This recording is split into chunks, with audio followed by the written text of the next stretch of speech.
سر مالٹا کے جو prime minister ہیں رابرٹ ابیلا، وہ انہوں نے ایک سر نیا قانون پاس کیا، مطلب انہوں نے پرپوز کیا اور پھر ان کی اسمبلی سے پاس ہوا، جو کہتا ہے کہ جی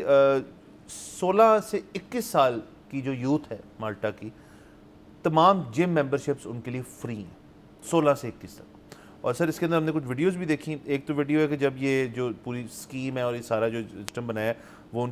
کی اسمبلی میں پاس ہو رہا ہے، اور اس کے ساتھ انہوں نے کٹ اوے دیا ہوا ہے کہ جو جم گوئرز ہیں، بچے بچیاں وغیرہ وہاں پہ، وہ کتنے خوش ہیں اس چیز سے۔ اس کے بعد سے پتہ چلا کہ جب سے یہ قانون آیا ہے 80% اس عمر کی جو یوتھ ہے انہوں نے سائن اپ بھی کر دیا ہے جمز کے لیے، جو نہیں جا رہے تھے وہ جا رہے ہیں۔ یہ مقصد ہے نا اور سر تیسری ویڈیو یہ کہ یہ جو رابرٹ صاحب ہیں یہ سر کسی جم میں گئے ہوئے ہیں، اور سر یہ بینچ پریس جو مشین والا بینچ پریس ہوتا ہے اس کے اوپر فل سٹیک اٹھا رہے ہیں خود۔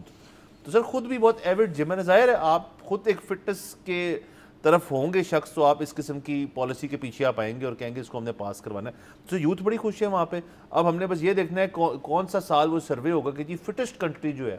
وہ دنیا میں کون سی ہے۔ تو سر مالٹا جو ہے انہوں نے سر یہ ایک قلم سے ایک سائن کرنے کے بعد سے ایک اس رستے داخل ہو گئے سر، اس رستے پہ سر کہ ہم فٹسٹ کنٹری بنیں گے دنیا۔ بالکل سر، یہ بہت مجھے تو اچھی لگی ہے موو۔ دیکھیں کتنا کاروبار چلے گا، بہت سارے جیمز اب نئے کھلیں گے کیونکہ ان کو یہ پتہ ہے کہ 16 سے 21 سال کا بچہ ضرور سائن اپ کرے گا، کیونکہ اس کو پتہ ہے کہ اس نے پیسے نہیں دینے، اور اس کے میں سائن اپ دکھا کے اس کے اگینسٹ سرکار سے پیسے لے لوں گا۔ اور 16 سے 21 وہ ایج ہے جس میں بچے نے شاید نشے میں پڑ جانا تھا، بچے نے شاید غلط کمپنی میں چلے جانا تھا۔ 16 سے 21 کی عمر میں آپ یہ دیکھیں کہ ویسٹ میں 21 جو ہے وہ لیگل ڈرنکنگ ایج ہے۔ اچھا 16 سے 21 اگر ایک بچہ جم جاتا رہا ریگولر اور اس کو وہاں سے ڈوپامن لینے کی عادت پڑ گئی ہے، تو اس کے بعد 21 کا ہو کے لیگل ڈرنکنگ ایج پہ آ کے خدا نہ خواستہ اگر اس نے الکوہل چک بھی لی ہے،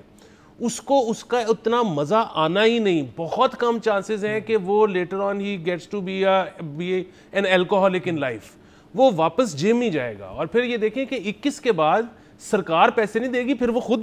پیسے دے گا۔ تو یہ بہت ہی میرے خیال میں اچھی اپروچ ہے سر، اچھی چیز ہے۔ اور دیکھیں یہ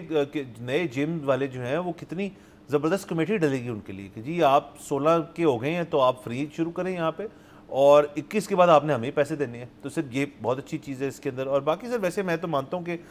دنیا میں آپ بہت بڑے اسپورٹس مین سے مراد مطلب انٹرنیشنل اس طرح سے اسپورٹس میں نہ کھیل رہے ہوں کمپیٹیٹیو، پر آپ ایک اسپورٹ کھیل رہے ہوں، وہ بہت اچھی چیز ہے۔ آپ اسکواش کھیلتے ہیں، ٹینس کھیلتے ہیں، گولف کھیلتے ہیں، فٹ بال کھیلتے ہیں، واٹ ایور کھیلتے ہیں، ایک سرٹن ایج کے بعد نا وہ سپورٹ جو ہے نا وہ ناکافی ہو جاتی ہے، کیونکہ آپ کی باڈی جو ہے نا وہ والا جو آپ کے اندر فٹنس ہے وہ رہ ہی نہیں سکتی، باڈی ایج ہو رہی ہے۔ تو اس سے جو آپ کیلریز برن کر رہے تھے ایٹ دی ایج آف 25، اب ایٹ دی ایج آف 40 آپ وہ کیلریز نہیں برن کر سکتے، سیدھی بات ہے۔ اور لیکن مسل کی اپکیپ جو ہے وہ اس طرح سے ہو نہیں رہی، تو پھر آپ کو کیا جگہ ملے گی جہاں پہ ہر ایج کا بندہ جو ہے وہ کچھ نہ کچھ ایفرٹ کر سکتا ہے اپنی باڈی کے لیے؟ وہ جم ہے۔ تو سر کسی نہ کسی نے جم جو ہے کبھی نہ کبھی لازمی جانا ہے، اگر ہاں بائی چوائس بہت اچھی بات ہے۔ زبردستی آج تک کسی بھی ڈاکٹر نے کہا کہ آپ جم شروع کر دیں تو کوئی نہیں گیا، لیکن یہ سمجھتے ہوئے کہ جی یہ ضروری ہے لانجیوٹی کے لیے، لوگ شاید جانا شروع کر دیں۔ لیکن یہ میسج جو ہے بڑا ضروری ہے، اور جم سر عموماً ایک بورنگ چیز مانی جاتی ہے، لیکن یہ اس وقت کی میں بات کر رہا ہوں جب بورنگ ہوتا تھا، جب اگر فرض کریں آپ کی ٹریڈ ملز ہیں کچھ ہیں، ان 4 ٹریڈ ملز کے آگے ایک ٹی وی لگا ہوتا تھا اور اس کے اوپر کچھ آپ دیکھ رہے تھے۔ اب سب کے پاس فون ہے، سب کے پاس ہیڈ فونز ہیں، دنیا کے اندر سر پوڈ کاسٹ ہی پوڈ کاسٹ ہے۔ ہمارا شو اتنا زبردست ہے سر، وہ آپ لگائیں یوٹیوب سے اور اس کو سنیں اور آپ جم کریں، آپ کو کتنے مزے آئیں گے سر، آپ کچھ لرن بھی کر رہے ہیں اور آپ فٹ بھی ہو رہے ہیں۔ سبسکرائب کریں اور بیل دبائیں تاکہ کوئی خبر رہ نہ جائے۔